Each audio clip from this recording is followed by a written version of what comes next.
नमस्कार। आज मैं डॉक्टर ममता आशुतोष शर्मा भक्ति काल का उदय विभिन्न विद्वानों के मतों की व्याख्या के विषय में चर्चा करूंगी। इसमें सबसे पहले जॉर्ज ग्रेसन के विषय में चर्चा करेंगे। वह लिखते हैं, हम अपने को एक ऐसे आंदोलन के समक्ष पाते हैं जब भक्ति, धर्म और ज्ञान का विषय नहीं थी, बल्कि साधना और प्रेमोल्लास का विषय हो गई थी। कुछ ऐसी दिग्गज आत्माओं का भी साक्षात्कार करते हैं जो काशी के दिग्गज पंडितों की जाति की नहीं, बल्कि जिनकी एकता मध्य युग के यूरोपियन भक्त बर्नर्ड ऑफ क्लेयरबर्ग्स, थॉमस ए केम्पिस और सेंट थेरेसा से थी। उनका कहना है, ईस्वी सन की दूसरी तीसरी शताब्दी में नेस्टोरियन ईसाई मद्रास की प्रेसिडेंसी में आकर बसे। रामानुजाचार्य ने इन्हीं ईसाई भक्तों से भावावेश और प्रेमोल्लास की धार्मिक भावना का परिचय प्राप्त किया, जो आगे चलकर उत्तर भारत में प्रचारित प्रसारित हुआ। इस भक्ति का कारण उन्होंने इसे ईसाईयत की देन माना। इसमें दूसरा नाम आचार्य रामचंद्र शुक्ल जी का है। उन्होंने भक्ति काल का विश्लेषण वैज्ञानिक तरीके से करते हुए बताया कि भक्ति काल का उदय हतोत्साहित और पराजित हिंदू जनता के परिणाम स्वरूप हुआ। इसका सबसे बड़ा कारण तुर्कों के द्वारा मंदिर को गिराया जाना, युद्ध कर लड़ना, लूटपाट आदि करना, इसके फलस्वरूप जो है भारत की जनता का रुख भक्ति की तरफ हुआ। उनका मानना ये भी है कि प्रत्येक देश का साहित्य वहाँ की जनता की चित्तवृत्ति का संचित प्रतिबिंब होता है। जनता की चित्तवृत्ति बहुत कुछ राजनीतिक, सामाजिक और सांप्रदायिक धार्मिक परिस्थिति के अनुसार होती है। पर हम देखें तो आदिकाल में युद्ध परंपरा दिखाई देती है और विशेष बात युद्ध नारी प्रेम के लिए होते थे, वहाँ पर युद्ध देश प्रेम के लिए नहीं थे। मगर युद्ध नीति को देखते हुए शुक्ल जी ने इसे वीरगाथा काल का। दूसरा, मुस्लिम आक्रमणकारियों से पराजित और अपने पौरुष से जाति के लिए भगवान की शक्ति और करुणा की ओर ले जाने कह करके उन्होंने भक्ति की चर्चा की है। यहाँ मैं डॉक्टर ममता आशुतोष शर्मा ये बता दूं कि मैंने भी कृष्ण भक्ति साहित्य में रिसर्च की है और भक्ति काल के इतिहास का अध्ययन करते हुए ये पाया कि जॉर्ज ग्रेसन और शुक्ल जी ने जो बात रखी है, मैं उस दोनों की बातों से सहमत नहीं हूँ। पहले मैं जॉर्ज ग्रेसन के विषय में बात करती हूँ। जॉर्ज ग्रेसन भक्ति काल के उदय का कारण विदेशी भक्त बर्नर्ड ऑफ क्लेयरबर्ग्स, थॉमस ए केम्पिस और सेंट थेरेसा को मानते हैं, जो पूरी तरह गलत है। ये ठीक है कि भक्ति काल में हर व्यक्ति साधना और प्रेमोल्लास में भक्ति की ओर गया, मगर इस साधना का मार्ग वेद, पुराण, बुद्ध तथा अन्य धर्मों से होता हुआ यहाँ पहुँचा।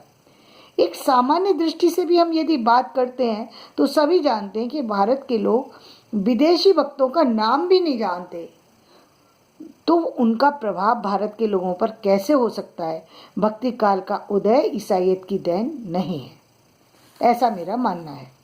शुक्ल जी के बात से इसलिए असहमत हूँ कि उन्होंने निराशा के कारण भक्ति के उदय की बात कही है। जिन भक्तों के ग्रंथ हम हिंदी साहित्य के अंतर्गत पढ़ते हैं, वे सभी भक्त जो है वो दो विशेष मतों से संबंध रखते हैं, सगुण भक्ति से और निर्गुण भक्ति से। यदि सगुण भक्तों की बात कहें तो कृष्ण और राम के गुणों से प्रभावित हैं, जिसमें जो कि तुलसी, सूर आदि अपने अपने भक्तों के साथ आगे बढ़े हैं, अपने अपने संगठन के साथ आगे बढ़े हैं। और वहीं हम यदि निर्गुण भक्तों की चर्चा करें तो प्रेम, जातिगत पीड़ा, रूढ़िवादिता से प्रभावित साहित्य को पाते हैं। निर्गुण भक्तों में भी यदि हम कबीर के बारे में चर्चा करें या फिर हम जायसी के बारे में करें या फिर इस प्रेम के संदर्भ में चर्चा करें या ज्ञान के संदर्भ में चर्चा करें, तो जितना भी साहित्य हमें उपलब्ध है वो सारा साहित्य जो है वो कहीं ना कहीं प्रेम और रूढ़िवादिता से, जातिगत समस्याओं से प्रभावित है। जिन आम भक्तों की बात हम करते हैं वे गृहस्थ धर्म से भागने वाले लोग हैं, इसलिए उसमें महिलाएं ना के बराबर हैं। पुरुषों को बिना काम किए एक सहारा चाहिए था जो उन्होंने भक्ति मार्ग को अपना करके प्राप्त कर लिया था। अब हम बात करेंगे हजारी प्रसाद द्विवेदी जी की। साहित्य इतिहास की दृष्टि पर उन्होंने हिंदी साहित्य की भूमिका में कहा है, मैं जोर देकर कहना चाहता हूँ, यदि तुर्कों का भारत पर आक्रमण ना होता तो भी साहित्य का 12 आना वैसा ही होता जैसा आज है। द्विवेदी जी तात्कालिकता को महत्वपूर्ण मानते हैं, पर इस तात्कालिकता का प्रतिशत उनके यहाँ केवल 4 आना है। द्विवेदी जी का बल परंपरा पर अधिक है। उसे इन्होंने भारतीय परंपरा का स्वाभाविक विकास या भारतीय प्राणधारा नाम दिया है। कहने का तात्पर्य है स्वाभाविक विकास, स्वभावतः परिवर्तनशील होना, ये मनुष्य का मूल गुण है। द्विवेदी जी अपनी दूसरी पुस्तक हिंदी साहित्य का उद्भव विकास में लिखते हैं, ये बात अत्यंत उपहासास्पद है कि मुसलमानों के उत्तर भारत के मंदिर तोड़ रहे थे, तो उसी समय में अपेक्षाकृत निरापद दक्षिण में भक्त लोगों ने भगवान की शरणागति को प्राप्त किया। मुसलमानों के अत्याचार के कारण यदि भक्ति की भावधारा को उभरना था तो पहले उसे सिंध में उभरना था और बाद में उत्तर भारत में, लेकिन वो प्रकट हुई दक्षिण भारत में। मैं उनकी इस बात से पूरी तरह सहमत हूँ। अब हम आते हैं नामवर सिंह जी की दूसरी परंपरा की खोज नामक पुस्तक के संदर्भ में चर्चा करेंगे। इस प्रकार मध्य युग के भारतीय इतिहास का मुख्य अंतर्विरोध शास्त्र और लोक के बीच का द्वंद्व है, ना कि इस्लाम और हिंदू का संघर्ष। यानी नामवर सिंह जी भी पूरी तरह से द्विवेदी जी से प्रभावित दिखाई देते हैं, द्विवेदी जी के मत से सहमत हैं और जहाँ तक जॉर्ज गियर्सन की बात है या शुक्ल जी, उनसे असहमत हैं। ये बात अलग है कि उन्होंने स्पष्ट रूप से कुछ नहीं कहा है। उन्होंने धार्मिक और दार्शनिक पृष्ठभूमि में नामक ग्रंथ में उन्होंने महाभारत, रामायण, संस्कृत साहित्य और बौद्ध साहित्य, जैन साहित्य की परंपरा को भी दिखाया है। कुछ लोगों ने ये प्रश्न उठाया कि ऐसा कौन सा परिवर्तन हुआ जिसके परिणाम स्वरूप भक्ति चेतना जो है भक्ति आंदोलन के स्वरूप में बदल गई। इसका कोई आर्थिक या सामाजिक कारण भी था। इस विषय पर भी कुछ विद्वानों ने चर्चा की है, जिसमें प्रमुख रूप से चर्चा दामोदरन और इरफान की आती है, इरफान हबीब की आती है। इसके बारे में ज़्यादा चर्चा नहीं कर पाएंगे क्योंकि ये विषय लंबा हो जाएगा, तो इसको हम, लेकिन ये दोनों ने इस संदर्भ पर भी प्रकाश डाला है। डॉक्टर रामविलास शर्मा जी ने भक्ति आंदोलन को हिंदी प्रदेश के सामाजिक ऐतिहासिक संदर्भ में देखते हुए, सामाजिक और ऐतिहासिक संदर्भ में डॉक्टर रामविलास शर्मा जी ने इसको देखने का प्रयास किया है। वे कहते हैं जाति के निर्माण में महत्वपूर्ण है उत्पादन और विवरण व्यवस्था।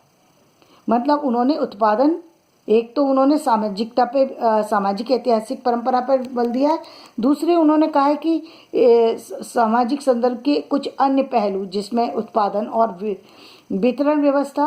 भारत में वैदिक काल में भरत, कुरु, पांचाल आदि अनेक गण समाज थे। इनमें उत्पादन सामूहिक श्रम द्वारा होता था और वितरण का स्वरूप भी सामूहिक था। गण समाज टूटने पर लघु जातियां बनी। लघु जातियों का संबंध सामंती व्यवस्था से है। इस समाज में उत्पादन सामूहिक श्रम के स्थान पर श्रम विभाजन के आधार पर होता था, छोटे पैमाने पर होता था। श्रम विभाजन के फलस्वरूप वर्ण व्यवस्था जैसी समाज व्यवस्था का भी चलन हुआ। इस व्यवस्था में उत्पादन उपभोग के लिए होता था, ना कि व्यवहार के लिए। मतलब यानी उन्होंने ये कहा कि उत्पादन तो हुआ, लेकिन उत्पादन बिक्री करने के, व्यापार करने के लिए नहीं किया, बल्कि अपने उपभोग करने के लिए लोगों ने श्रम विभाजन किया। ब्रज, अवधी, बुंदेली आदि लघु जातियों से आधुनिक हिंदी भाषा जातियों का निर्माण हुआ। रामविलास जी जाति का अर्थ भूमि से अलग मानव समुदाय मानते हैं, जो व्यापार द्वारा पूंजीवादी संबंधों के प्रसार के साथ गठित हुआ। जाति का संबंध राष्ट्रीय एकता की भावना से है। इस राष्ट्रीय एकता की भावना का विकास परस्पर आर्थिक विनिमय, सांस्कृतिक संपर्क, भाषागत समानता और संबद्ध ऐतिहासिक परंपरा से है। हमने राजनीतिक एवं आर्थिक पृष्ठभूमि में देखा कि 12वीं सदी के बाद केंद्रीकरण का दौर आया। उससे पहले गांव की अर्थव्यवस्था बहुत कुछ आत्मनिर्भर थी एवं बादशाहों ने आने के बाद बाजार में तोलने के बांट, सिक्के आदि का निर्माण किया। शेरशाह के समय में सड़कें आदि बनी। व्यापार में सहायक से हुई। शेरशाह ने किसान और राज्य के बीच से सीधा संबंध स्थापित किया। सामंतों और जमींदारों की ताकत अब कुछ कम हुई थी। रामचरितमानस अवधि में लिखा होने के बावजूद पूरे भारतवर्ष ने उसे अपनाया। तो इस तरीके से हम देखते हैं कि रामविलास जी और हजारी प्रसाद द्विवेदी जी, इन्होंने जो बात रखी है वो ज़्यादा प्रभावपूर्ण और सही है।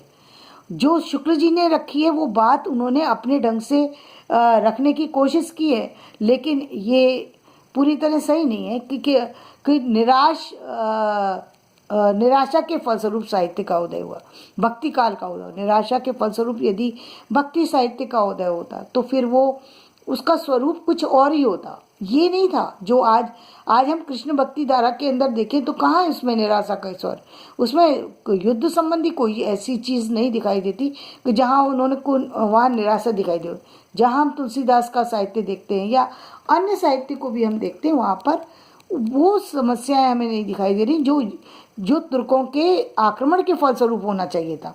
तो हम इस द्विवेदी जी के साहित्य को और रामविलास शर्मा जी के साहित्य को अधिक निकट पाते हैं जॉर्ज ग्रेडसन को और शुक्ल जी को की बात से मैं सहमत नहीं हूँ।